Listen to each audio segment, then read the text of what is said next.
Thank you very much, ladies and gentlemen, and welcome to the Literalist reactions. I hope you get a kick out of watching it. I'm excited because you made a offhand comment a couple of videos ago and asked me if I had ever heard another song. And obviously, my answer was nope, it doesn't ring any bells, which is a pretty common answer for me. And so I was like, I'm super curious now. Can we please get to it soon? And so here we are. So here we are. You remember when we did not too long ago the song Hook by Blues Traveler? Mm-hmm. Yep. And I asked you, have you heard the song? You acknowledged yes, you had. You even knew some of the words, especially in the chorus, also known as a hook, by the way. Sure was. And then, boy, were you surprised to find out that it was a song about a song. Never heard a single lyric and misheard the hook lyric, too. So right. This is way off. So sometimes lyrics are misunderstood, and I gave you the example, and I said, have you ever heard of the song Short People? And you started singing it. Yeah, I love me some Short People. It's good stuff.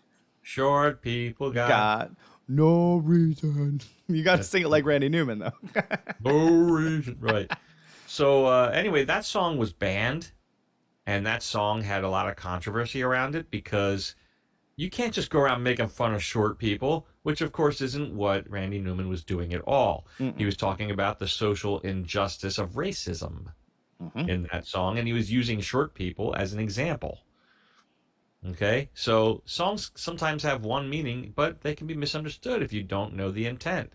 And some songs are very vague about that. And this one here, which I would venture to say you had to have heard.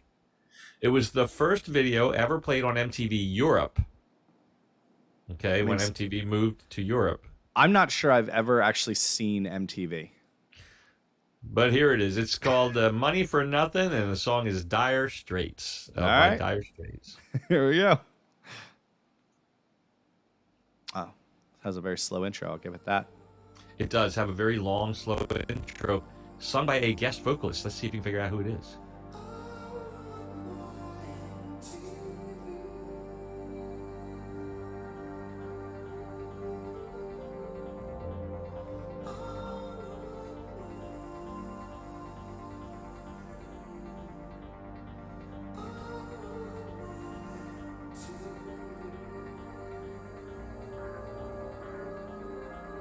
Nothing, huh? Janet Jackson. You're fired. This is the album version, the single version, and even to some degree, I think the MTV version, the intro didn't last this long. What you're hearing is a melody from a Police song called Don't Stand So Close to Me. Oh. Don't stand so close to me. And person singing there is Sting. Oh. Okay, And that when- makes a lot of sense. We talk about publishing and rights and licenses. When his publisher found out that he sung I Want My MTV in the front of this to the melody of Don't Stand So Close to Me, they demanded licensing rights to part of this song.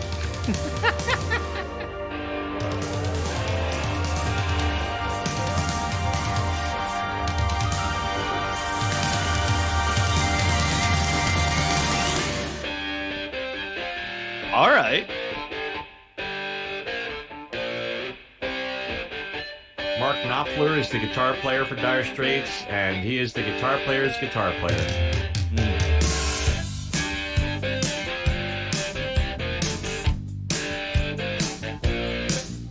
He has a rather droll singing style, though. You'll appreciate it. Kind of reminds me of Randy Newman a little. Look at them yo-yos, that's the way you do it. You play the guitar on the MTV. That ain't working, that's the way you do it. Money for nothing and your chicks for free. Now that ain't working, that's the way you do it. Let me tell you, damn guys ain't dumb. Maybe get a blister on your little finger. Baby, get a blister on your thumb. We got to install microwave ovens, custom kitchen delivery.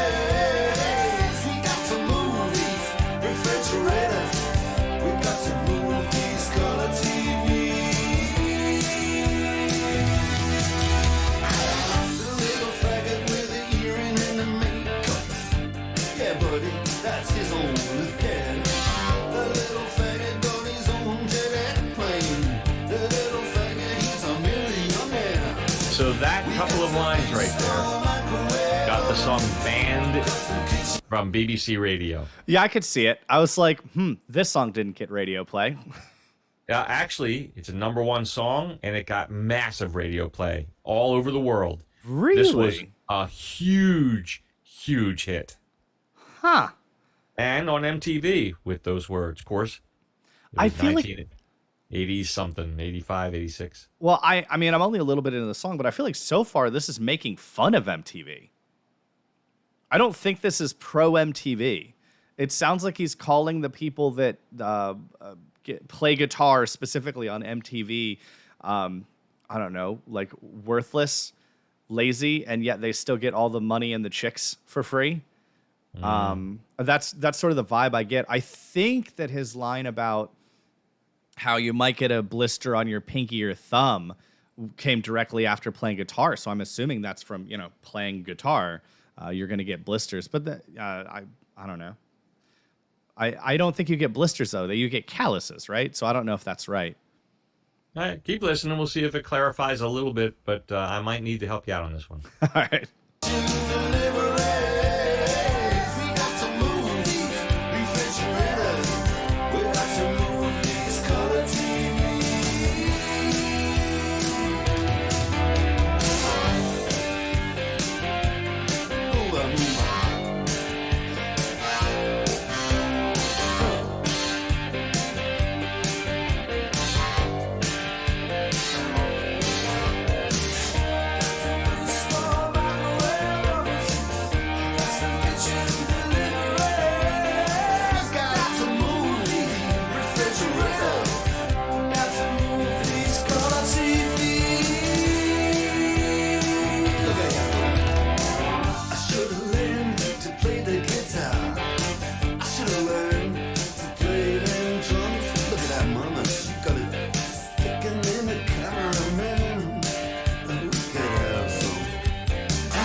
All right. So far, I feel like it's making fun of musicians in general, because the work that they do is not nearly as hard as the average working person. Okay. And so, like, obviously lifting a refrigerator and installing kitchens is way worse than getting, cheered on by throngs of people while being handed lots of money and chicks, in the opinion of the song. Mm-hmm. That's my theory so far. But then I feel like it's almost flipped as well, because he's like, well, I should have learned to play the guitar. Like it's also just that easy. You learn to play the guitar and now instantly you get, money and chicks thrown at you, as if that is also a super simple thing. So I don't know which way it's going, but I keep going back and forth on who he's making fun of here. I don't know. I want to get to the end and see. We'll find out. Okay. That ain't working. That's the way you do it. You play the guitar on the MTV. That ain't working. That's the way you do it. Money for nothing and your chicks for free. Money for nothing. Chicks for free. Money for nothing. Do I hear the lightest little cowbell in there or something? Yep.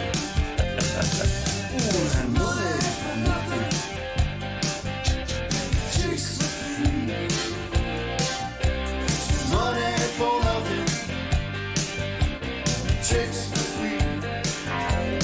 Money for nothing. Chicks for free. Money for nothing. Chicks for free.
Boy, they got that slow fade going.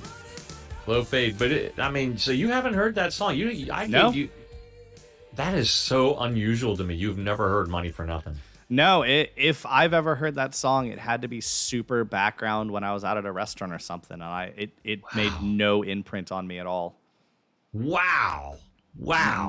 Yeah, That was ubiquitous. It was everywhere.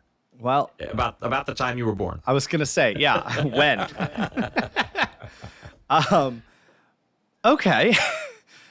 Musically, it was fun. It was definitely fun. What was that other instrument in there? It sounded like there was something else making an interesting sound in there. Like a guitar style instrument that made a different sort of noise. Well, there's tons of effects pedals you can run a guitar through, Okay. and the effects pedals can do any myriad things. Yeah, I think there was a really interesting effects pedal in there that was making a noise I'd never quite heard before. So that was fun.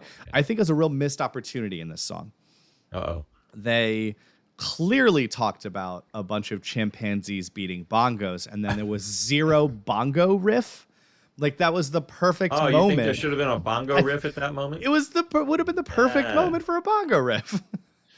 All right, well, to clarify missed the song opportunity. for you, let me give you the details. Wait. Let me postulate. Let me postulate Okay. first. Postulate away, sir. So I think now that I've heard the whole thing, my theory is that maybe this is not about the industry as a whole or the working class as a whole. Maybe this is about one person who he's annoyed with. And so he's looking at that one person, and I'm going to guess guitar player. And he's looking at this one person and be like, oh, come on. So you get some, blisters on me fingers, to quote Ringo. And you're complaining about it, or maybe this person was complaining that their job was super hard or whatever, but maybe they're not that good at it, in his opinion, in the songwriter's opinion, and they're just getting handed money and chicks for free because whatever they're doing looks great on MTV, and so that's kind of made them a star. I don't fully understand the working class then thing, except for the line that is repeated a ton you said by Sting, I want my MTV. Maybe he's complaining because he's like, why do you guys like this? Like, you're the reason that this is so popular. You who are spending your days carrying refrigerators and installing kitchens, you're making this buffoon get handed money and chicks when he doesn't deserve it because he's a talentless hack. That is my pure harebrained theory of this song. Please tell me how wrong I am. Okay. All right. I've known the backstory behind this song for many a decade at this point. Okay, so here's the deal, and this is clarified by its author, Mark Knopfler, the guitar player, leader of Dire Straits, in an interview. He said the lead character in Money for Nothing, in other words, the first-person singer in this case, is actually a guy who works in the hardware department at a TV, custom kitchen, refrigerator, microwave appliance store. So they work at, Sears or Macy's or something? Well, I mean, you could say Best Buy, for example. Sure. Does Best Buy do kitchens? Yeah, absolutely. Huh. Yeah. So he wrote the song when he was in a New York multi-appliance store. Okay? He watched an employee in a checkered shirt make some of those comments that became lyrics in the song. Because let me give you he wanted to use language that the real guy actually used when I heard him because it was more real. So he said he visited, let's see, I'm going to read it verbatim here. He was in New York City, visited the appliance store. At the back of the store was a wall of televisions which were all tuned to MTV. Knopfler said there was a male employee dressed in a baseball cap, work boots, and a checkered shirt delivering boxes who was standing next to him watching. As they were standing there watching MTV, Knopfler remembers the man coming up with lines such as, "What are those, Hawaiian noises? That ain't working." So Knopfler asked somebody to give him a pen and paper. He wanted to write this stuff down. And he stood there and just listened to the guy make these comments, including that little F with the earring and the makeup. Money for nothing, chicks for free. These are things that these guys said about musicians on MTV. Okay, interesting.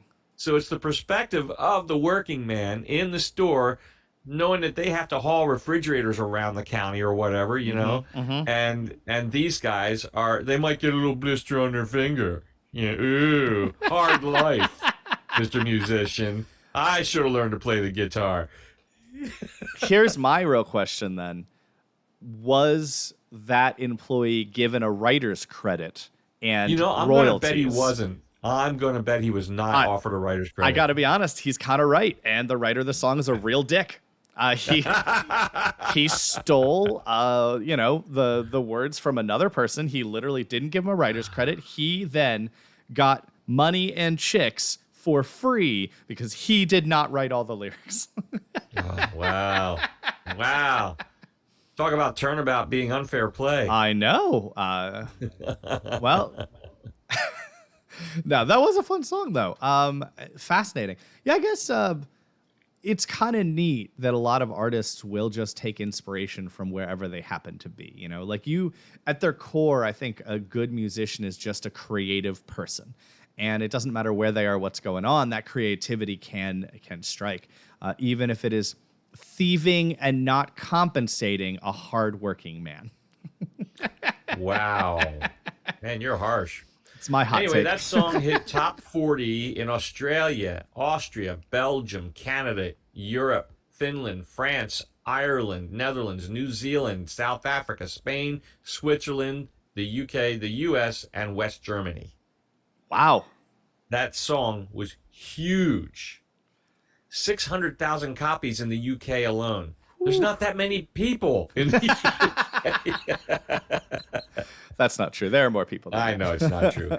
Anyway, the song really was a massive, massive hit, and played in regular rotation on MTV. Well, I want to say I enjoyed the song. I think that it was too long for what it was. Oh, well, yeah. Again, we listened to the album version at 8 minutes and 22 seconds. The promo single was 4:06. Well, yeah, I think there was not enough variation in the music or the lyrics to warrant an 8.5-minute long song. Like normally, if a song's that long, then the musicians, they get to jam in. There's some solo work. There's, maybe, it's a rush and there are movements to the song. Like there's variation. And this was very much a straight song, not a ton of variation and not a lot going on. So I think it was a little long for what it was. And side note, you were mentioning the tone of the guitar being interesting. Well, Mark Knopfler called up Billy Gibbons, guitar player for ZZ Top. Well, no, he didn't call him. He based it on the Billy Gibbons trademark guitar tone from ZZ Top's early 80s MTV type songs. And Gibbons, when asked about it, said he didn't do a half bad job either, considering I never told him a GD thing. So I think it's funny that the entire premise of the song is that we're all annoyed that these people didn't work hard for what they have, and then they just get handed money and chicks. And then it turns out the actual song was stolen from a working man lyrically and musically stolen from another artist. So okay, all right. I mean, borrowed. But even the whole beginning you said was from a Police song. The whole the problems, the stress this is going to cause me to consider now. Yeah, boy, I hope he doesn't get a blister on his finger. Wouldn't that be awful? Might mess up his earring and makeup. There are better songs by Dire Straits, Dave, and I'm sure that our great listeners and viewers will have some awesome suggestions for Dire Straits. I've got a few in mind already. Well, you can't go very wrong because I've heard very little Dire Straits. Yeah, there's not many suggestions that I have heard. Okay. All right, Dave, more Dire Straits coming, and then we'll be in Dire Straits, I'm sure. In the meantime, we'll catch you on the flip side.